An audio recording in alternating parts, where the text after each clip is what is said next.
Salut à tous, les gones, c'est Mika, on se retrouve pour une toute nouvelle vidéo et on revient sur du contenu Mercato parce que oui, l'OL serait en train de boucler l'arrivée d'un joueur selon Hugo Guimé de l'équipe, un certain Tanner Tessmann. Alors il n'est pas connu du grand public, mais néanmoins joueur super intéressant, vous le verrez après en détail.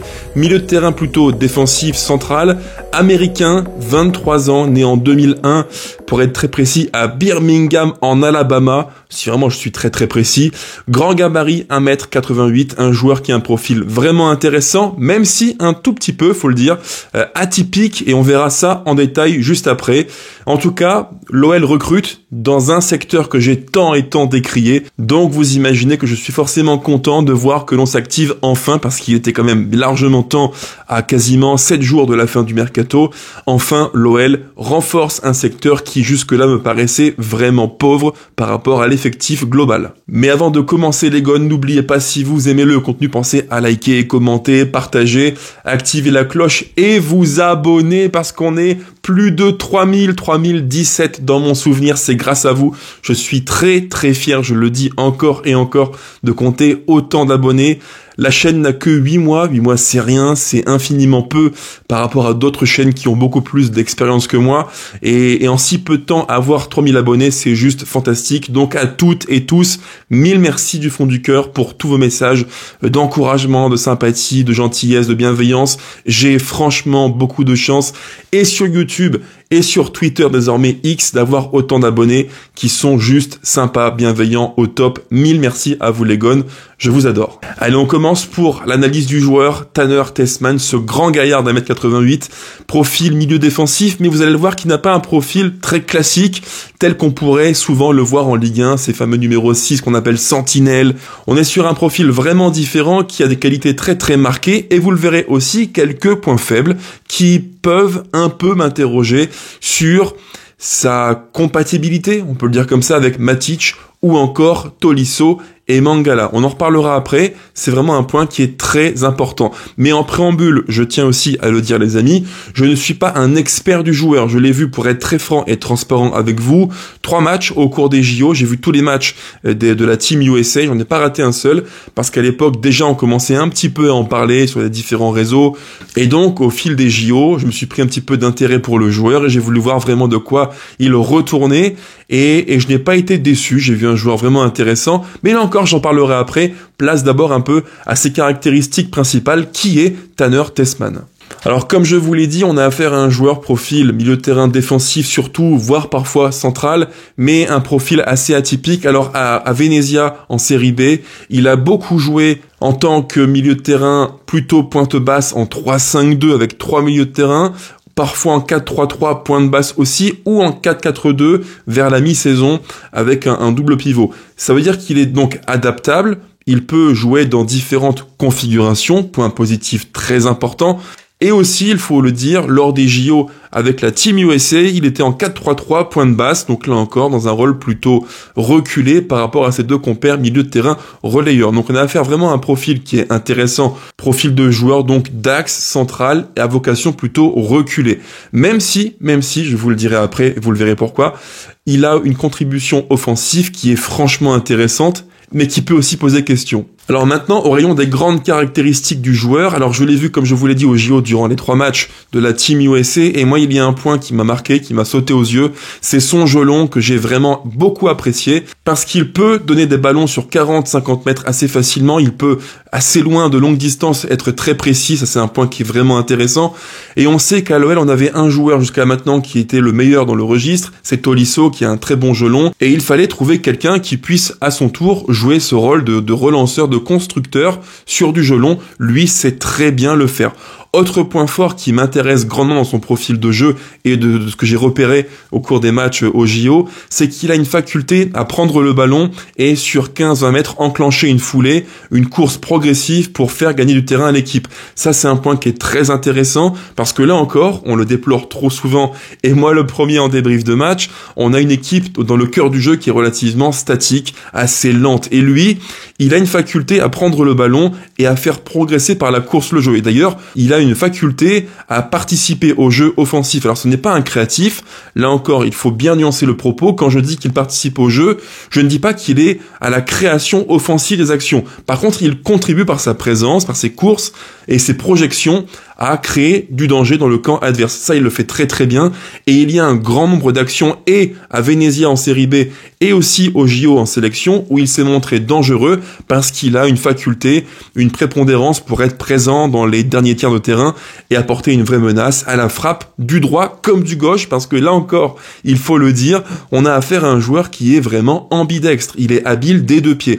Et ça, pour moi, c'est une qualité qui est essentielle. On a trop souvent manqué dans notre jeu de variété dans les approches offensives, et lui, il a ce profil de jeu qui peut permettre, dans les phases plus bloquées, d'apporter un surnombre. Il peut apporter plus qu'un simple numéro 6 ratisseur qu'il n'est pas d'ailleurs. Bref, un profil qui sur le plan offensif est vraiment intéressant, et vous verrez après que les stats le confirment bien. Point également très important qui pour moi compte beaucoup, parce que là encore c'est un point très faible de l'OL actuellement. Il tire de loin, il prend sa chance de loin, et ça c'est un point qui est très marquant. On l'a vu sur les différentes compiles et aussi au JO, je tiens à le dire, à plein de reprises prendre sa chance, parce qu'il a une très belle frappe sèche, puissante, du droit, du gauche.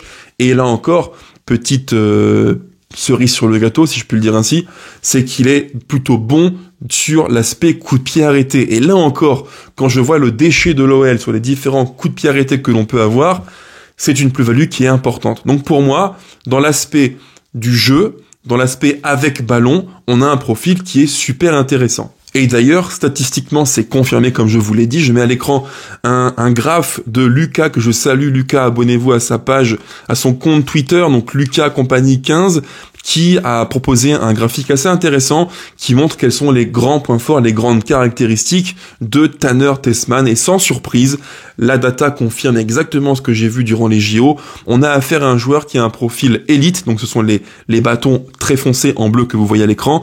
Dans les passes longues, il est parmi les meilleurs à son registre, dans son rôle.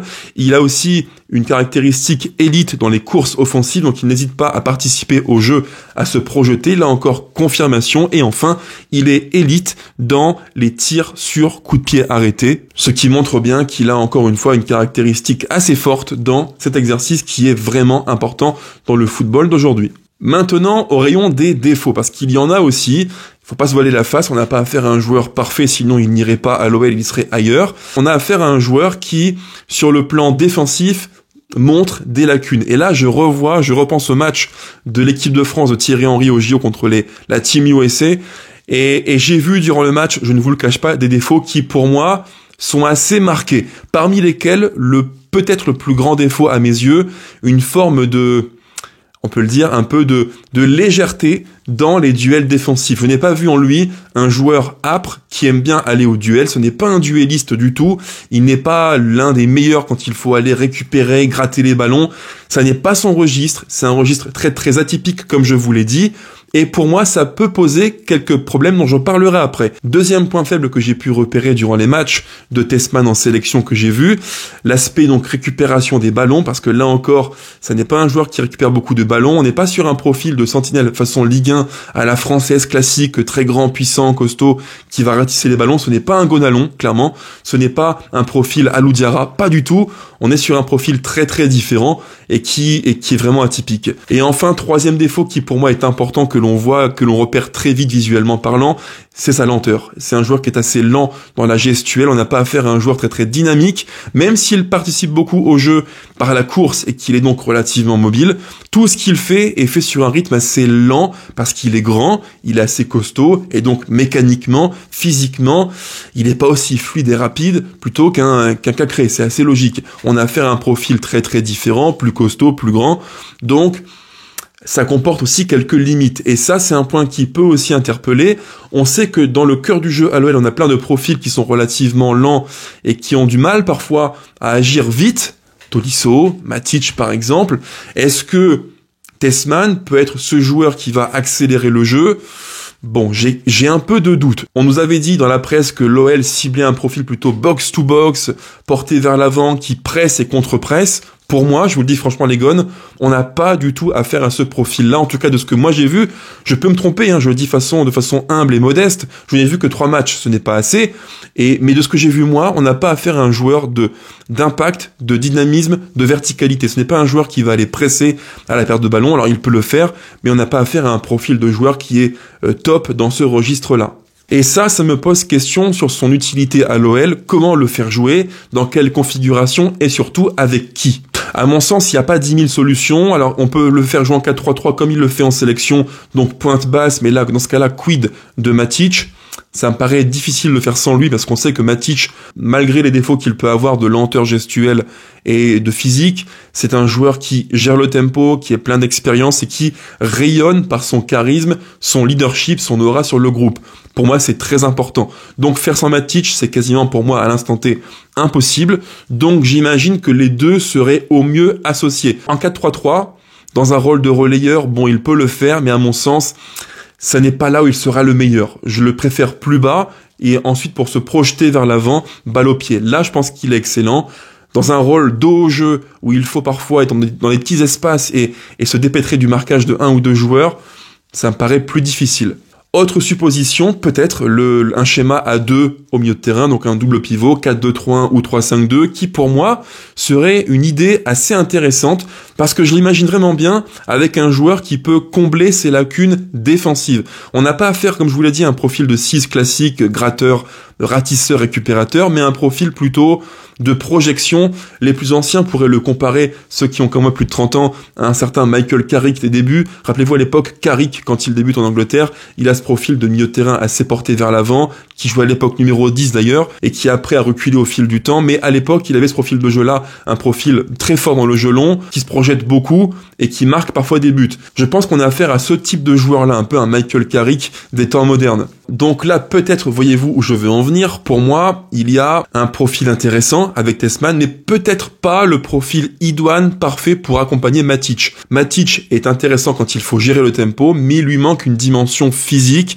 une dimension récupération, projection et puissance, dynamisme.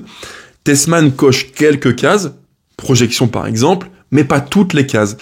J'ai un peu de mal à voir comment les deux peuvent cohabiter, sauf si l'OL fait une surprise de dernier instant durant le mercato estival et va nous prendre un numéro 8 de projection, plus complet dans le volume physique et dans le dynamisme, et dans ce cas-là, je dirais, ok, Tessman, c'est très cohérent. Et pour certifier ce que je vous dis les amis, je vous mets à l'écran quelques graphiques d'Alexis Datascout, un super compte, allez le suivre sur Twitter, je vous mettrai à l'écran aussi son compte, un compte de grande qualité, Alexis, que je salue.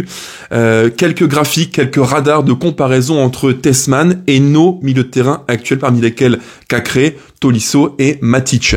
Alors graphiquement, on voit clairement qu'il a un profil très différent de Cacré, plus dans le jeu long, plus dans la progression par la course, là où Cacré est excellent dans la récupération et dans les passes progressives, les passes courtes, verticales qui font gagner du terrain. Il est aussi différent de Tolisso, même s'il a quelques points communs entre les deux, notamment le jeu long qui est de grande qualité, mais on voit qu'il est plus porté encore vers l'avant que les Tolisso, il est plus décisif, il marque plus que lui, même s'il encore, il faut, je l'ai dit, relativiser. On a affaire à un joueur de série B de Venezia. La série B, à mon sens, ne peut pas être comparée décemment à la Ligue 1, donc il faut aussi pondérer les stats. Elles sont là pour imager et prendre une photo à l'instant T du joueur, mais ce n'est pas en soi une fin. Et la troisième comparaison, c'est Matic. Là encore, quelques points de différence entre les deux qui sont assez clairs. On a affaire à des joueurs qui ont des profils un tout petit peu différents. Tessman est beaucoup plus porté vers l'avant, marque plus que Matic, qui lui est plus reculé que l'est l'américain.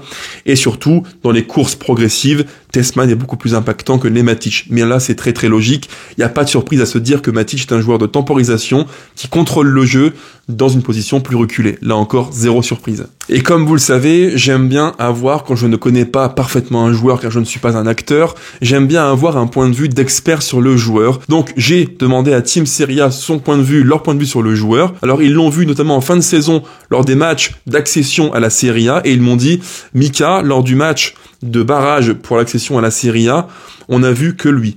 Joueur vraiment intéressant, qui a été vraiment remarqué et remarquable durant le match. Donc il me confirme qu'on a vraiment affaire à un joueur de grande qualité qui en série B était, on peut le dire, au-dessus de la mêlée. Là-dessus, il n'y a pas de débat. Vous l'avez compris, je suis plutôt content de ce type de profil que l'OL va chercher. Je rappelle que j'ai été un de ceux qui ont déploré que l'OL mette 30-35 millions sur des joueurs dont la plus-value technique et physique est relative au sein du club. Là, on met sur le joueur, je pense, environ 7 à 10-12 millions. Et on a affaire à un profil vraiment intéressant qui me paraît justifié pour ce que veut l'OL. Maintenant, il y a pour moi un point d'interrogation assez important, c'est comment intégrer ce joueur dans le 11 de Pierre Sage. Parce qu'à mon sens, un duo, un tandem Matic-Tessman, il est possible que les deux se marchent un peu sur les pieds dans l'aspect temporisation du jeu, dans l'aspect contrôle et construction. Il est possible que l'un et l'autre se marchent dessus. Maintenant, à voir. Et je pense également que Tessman serait plus à l'aise s'il avait devant lui deux joueurs qui font les efforts, les courses vers l'avant, les replis, parce qu'on le sait bien, je vous l'ai dit en vidéo les amis, pour moi ce n'est pas un profil de récupérateur pur, on n'a pas affaire à une sentinelle 100% made in Ligue 1, c'est un joueur de contrôle, passe longue, jeu long, frappe de loin, coup de pied arrêté, projection vers l'avant. Maintenant, dans l'aspect défensif pur, je pense qu'il lui faut quelqu'un qui vient l'épauler et l'aider. Parce que le match des Bleus de Thierry Henry contre la Team USA, je l'ai vu et je l'ai encore revu il y a pas longtemps sur Eurosport en replay. Il y a des séquences de jeu où on sent clairement qu'il n'est pas très agressif, et j'ai encore en tête cette action de match où on voit Tessman qui veut aller au duel, mais il n'est pas très tranchant. Donc pour moi, il y a un point d'interrogation. Il n'est pas ce profil de joueur dur qui peut compléter un Matic, mais disons que je le verrais plus comme une transition douce vers un après Matic. Et dans ce cas-là, je pense qu'il faut trouver un numéro 8 plus complet et surtout plus fort à la création, parce que pour moi, c'est un peu mon credo, mon leitmotiv, il faut un joueur qui pense le jeu offensif de l'OL, c'est très important. Sur ce les amis, si vous avez aimé le contenu, pensez à liker, commenter, partager, activer la cloche et vous abonner, je compte sur vous évidemment. D'ici là, allez l'OL, toujours, ciao ciao.